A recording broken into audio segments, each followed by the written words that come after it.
आप देख रहे हैं दर्पण स्टडी पॉइंट और मैं हूं आपका प्यारा दोस्त रामनिवास अरुण। कैसे हैं दोस्त आप लोग? आशा करते हैं ठीक ही होंगे। दोस्तों, आज हम एक नया वीडियो लेकर आए हैं जिसका शीर्षक है प्राकृतिक वनस्पति। दोस्तों, प्राकृतिक वनस्पति के अंदर हम ढेर सारी क्वेश्चंस यानी टॉप 10 क्वेश्चन जो हैं उनसे रिलेटेड बहुत सारी बातें करेंगे, उनसे रिलेटेड बहुत सारे फैक्ट के बारे में बातें करेंगे जो कि आपके आने वाले एग्ज़ाम के पढ़ने में से बहुत ज़्यादा बेनिफिशियल होंगे। तो आशा करेंगे कि आपको ये वीडियो पसंद आए। अगर वीडियो पसंद आए तो प्लीज़ लाइक शेयर कमेंट जरूर करिएगा। चलिए दोस्तों, तो स्टार्ट करते हैं आज का वीडियो। आज का पहला क्वेश्चन है दोस्तों,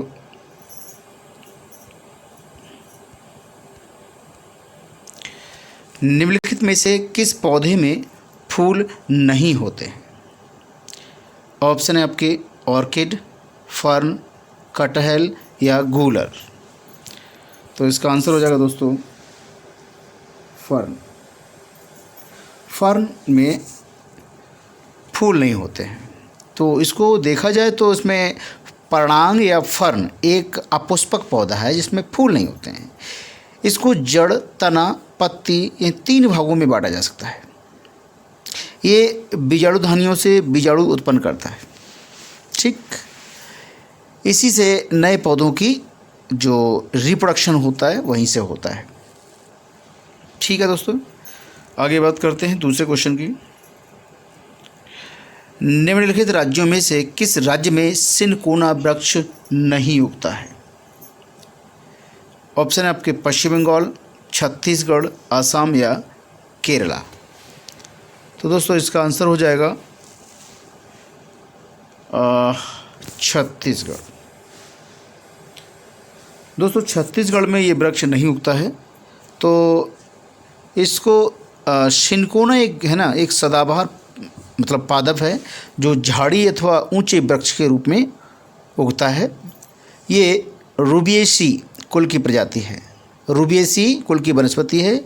इनकी छाल से कोनैन नामक औषधि प्राप्त की जाती है। क्वेश्चन कई बार आया कि कोनैन किससे, तो सिनकोना की छाल से मतलब कोनैन बनाई जाती है जो कि मलेरिया जो बुखार आता है उसमें मलेरिया ज्वर की दवा है। तो सिनकोना है ना जो उष्णकटिबंधीय सदाबहार पौधा है। ठीक, तो भारत में अगर ये देखा जाए तो आसाम, केरला, पश्चिम बंगाल, अंडमान और निकोबार द्वीप समूह, मेघालय, मणिपुर, त्रिपुरा, मिजोरम और पश्चिमी तटीय मैदान जो हैं इसमें उगता है ये, जबकि छत्तीसगढ़ में नहीं उगता है। छत्तीसगढ़ की जो मानसून है वो कहीं ना कहीं उष्णकटिबंधीय शुष्क और मानसूनी वनों के लिए उपयुक्त है ये। ठीक, जबकि आसाम, केरला, पश्चिम बंगाल में ये पाया जाता है। चलिए आगे तीसरा क्वेश्चन देखते हैं दोस्तों। कत्था बनाने के लिए किस पेड़ की लकड़ी का प्रयोग किया जाता है? ऑप्शन है आपके बबूल, खैर, साजा या साल। तो इसका आंसर हो जाएगा ऑप्शन बी, खैर। दोस्तों इसके हीर की लकड़ी भूरे रंग की होती है, घुनती नहीं है और घर तथा खेती के औजार बनाने के काम में आती है। जैसे कि बबूल की तरह इसमें एक प्रकार का गोंद निकलता है, जैसे बबूल में निकलता है वैसे निकलता है और बड़े काम का होता है। इस वृक्ष की लकड़ी के टुकड़ों को ना उबाल कर अगर निकाला जाए और जमाया हुआ रस जो है जो पान में चूने के साथ लगाकर खाया जाता है, जिससे खैर या कत्था कहा जाता है। बड़े काम की चीज़ है भाई, खाए के पान बना रस वाला, खुल जाए बंद अकल का ताला। चौथा क्वेश्चन देखते हैं। भोजपत्र कहाँ मिलता है? ऑप्शन है आपके हिमालय में, अरावली पर्वत में, नीलगिरी श्रृंखलाओं में या विंध्याचल पर्वतमाला में। इसका आंसर हो जाएगा हिमालय में। हिमालय में इसका ठीक। तो भोजपत्र है ना, संस्कृत का वर्ड है भुर्ज।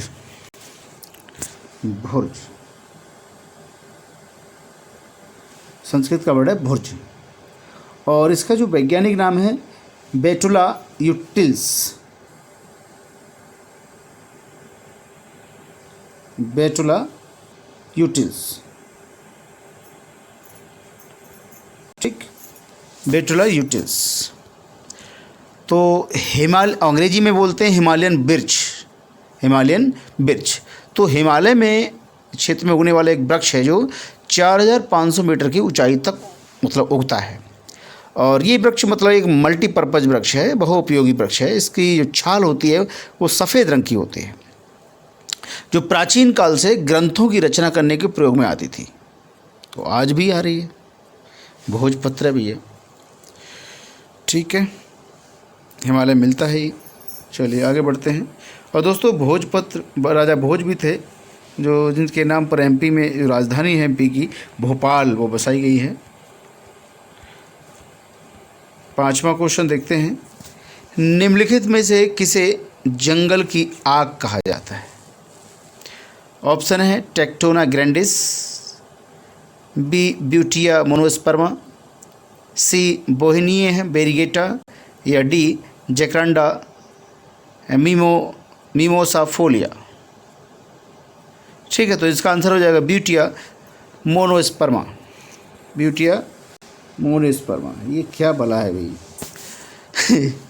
तो पलास नामक वृक्ष की लाल रंग के आकर्षक फूलों के कारण, पलास नामक वृक्ष होता है, इसमें इतने खतरनाक फूल होते हैं कि दूर से ऐसा लगता है जैसे जंगल में आग लग गई हो। तो पलास नामक वृक्ष की लाल रंग के आकर्षक फूलों के कारण इसे जंगल की आग भी कहा जाता है।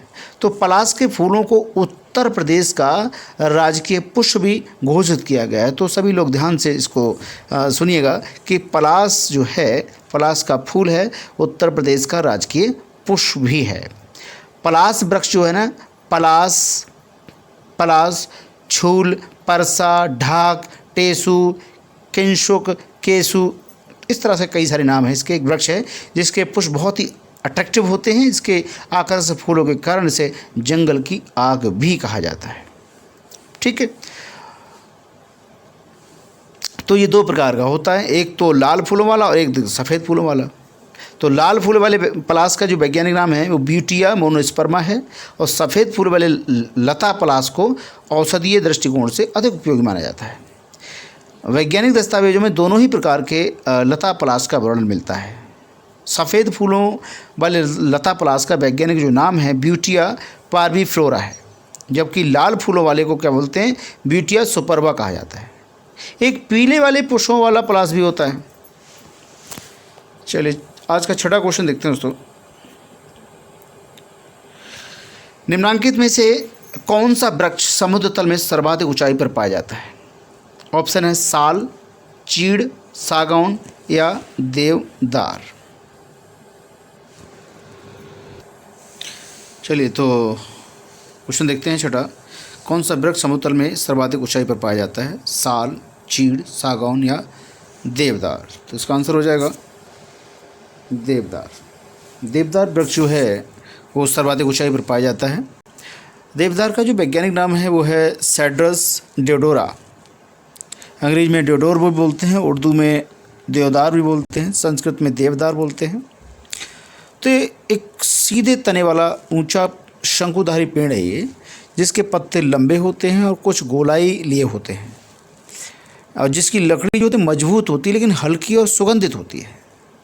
इनके शंकु होने का कारण जो है सनोवर फर से काफ़ी मिलता जुलता रहता है। इनका जो मूल स्थान है पश्चिम हिमालय के पर्वतों और भूमध्य सागरीय क्षेत्र में है।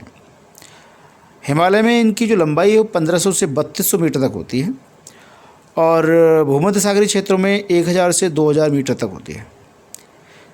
दोस्तों ये इमारत बनाने में काम आती है, फर्नीचर बनाने काम आती है। पश्चिमी हिमालय, पूर्वी अफ़गानिस्तान, उत्तरी पाकिस्तान, उत्तरी मध्य भारत के हिमाचल प्रदेश, उत्तराखंड, जम्मू कश्मीर और दक्षिण पश्चिमी तिब्बत और पश्चिमी नेपाल में 1500 से 3200 मीटर ऊंचाई पर पाया जाता है। ठीक, पहाड़ी संस्कृति का एक अभिन्न अंग जो है वो देवदार वृक्ष सदा से कवियों तथा लेखकों का एक प्रेरणा स्रोत रहा है। दोस्तों देवदार के पत्ते हरे रंग के और कुछ लाल लिए होते हैं। देवदार जो है तीखा, तेज स्वाद और कर्कश सुगंध वाला होता है।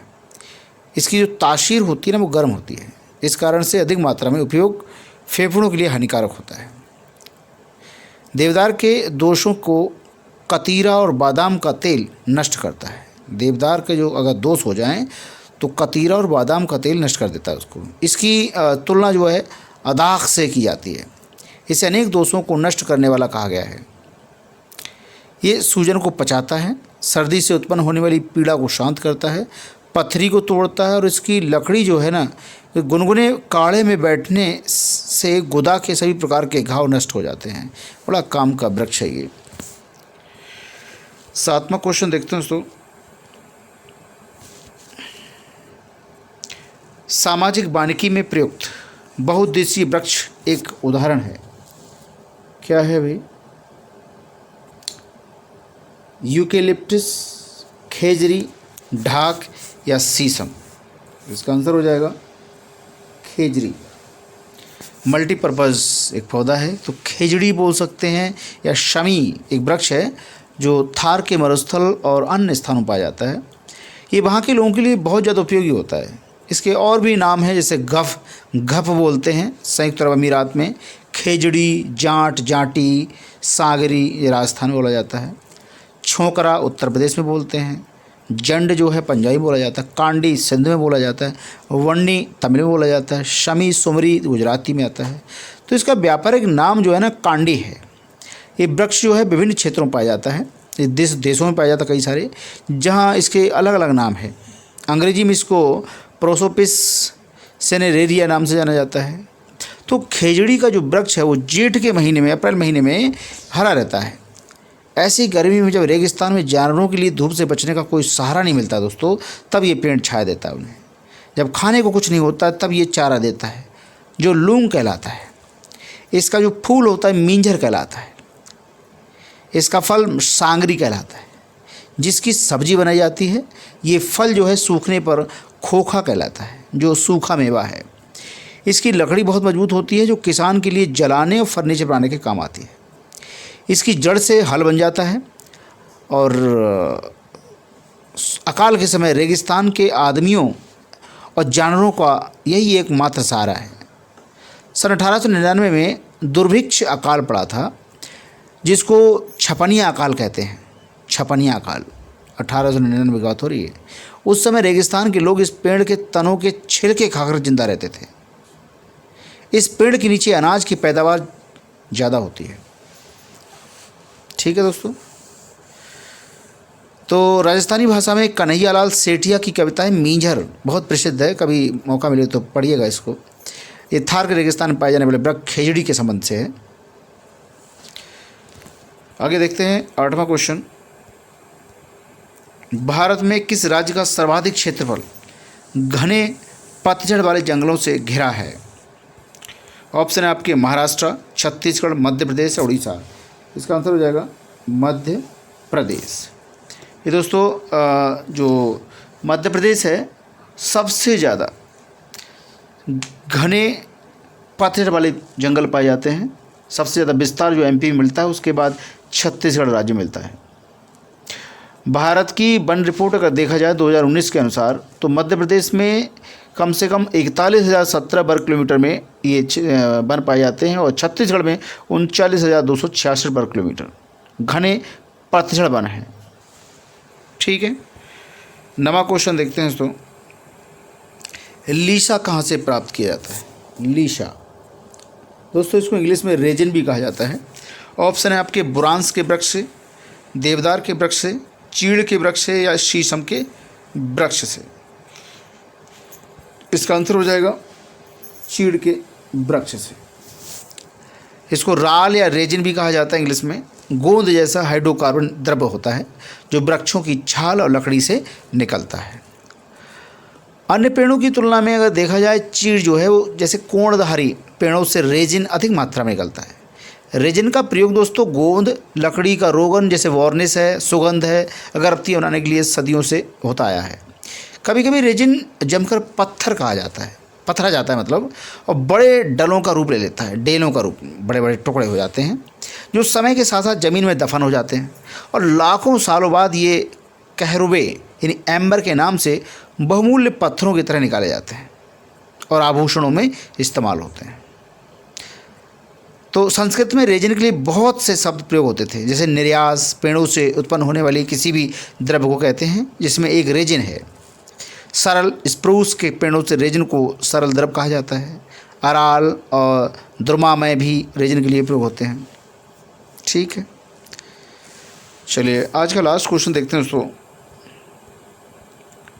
भारत में उष्ण कटिबंधीय वर्षा वन की उपस्थिति है।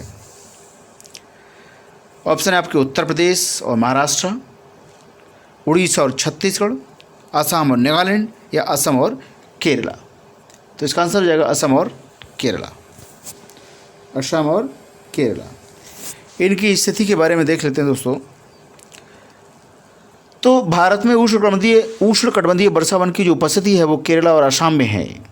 ये वन पश्चिमी घाटों के अधिक वर्षा वाले क्षेत्रों में, जैसे लक्षद्वीप है, अंडमान निकोबार द्वीप समूह, असम के ऊपरी भागों और तमिलनाडु के तट तक सीमित है।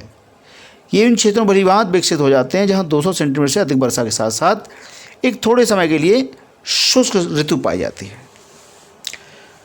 तो दोस्तों ये थे आज का लास्ट टॉप 10 क्वेश्चंस। आशा करते हैं आपको पसंद आएंगे। अगर मेरा वीडियो आपको अच्छा लगे तो प्लीज़ मेरे वीडियो को लाइक करिएगा, कमेंट करिएगा, शेयर करिएगा और सब्सक्राइब जरूर करिएगा दोस्तों। जितना जल्दी हो सके प्लीज़ सब्सक्राइब का बटन दबा दीजिए और बेल आइकन को ऑन रखिए ताकि मेरे जो और वीडियो हैं वो आप तक पहुंच सकें आसानी से ज़्यादा लोगों तक पहुंच हो सके। दोस्तों इतना ही प्यार और लाड़ बनाए रखिएगा। आज की बस इतना ही। बने रहिए दर्पण स्टडी पॉइंट के साथ। मिलते हैं कल नए वीडियो के साथ। तब तक के लिए धन्यवाद दोस्तों।